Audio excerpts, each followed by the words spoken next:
আজকাল একটা ট্রেন্ড হয়ে দাঁড়িয়েছে, সবাই রিল বানাচ্ছ। কাচের গ্লাসে হলুদ ফেলছো, লাইট দিচ্ছ এবং খুব ভালো লাগছে দেখতে। কিন্তু তোমরা জানো কি? এটা একটা নিষিদ্ধ রিচুয়াল, তান্ত্রিক উপায়। কাঁচ হলো আত্মার দরজা, জল হলো আত্মার গতি এবং হলুদ যে জলের মধ্যে দিচ্ছ এটা হচ্ছে আত্মার ডাক।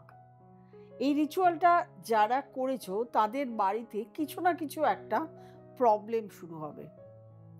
এই প্রবলেম থেকে বাঁচার জন্য যাদের শুরু হয়েছে বা যারা করছো রিচুয়াল, যারা মানছো না তাদের কিছু বলার নেই, কিন্তু অনেকের ঘরেই আমি দেখেছি হয়েছে। শুধু বাঁচার জন্য কিছু কিছু উপায়গুলো বলছি, এটা করো। প্রত্যেকদিন বাড়িতে গঙ্গা জল ছিটাও, বলো যা করেছি ভুল করেছি, এইগুলো আর হবে না। তার সঙ্গে ধূপ ধুনো বাড়িতে প্রত্যেকদিন জ্বালাও। আর খেয়াল রাখো যে কাচের গ্লাসটায় তুমি এই রিলটা বানিয়েছো সেই কাচের গ্লাসটা যেন না ভাঙে।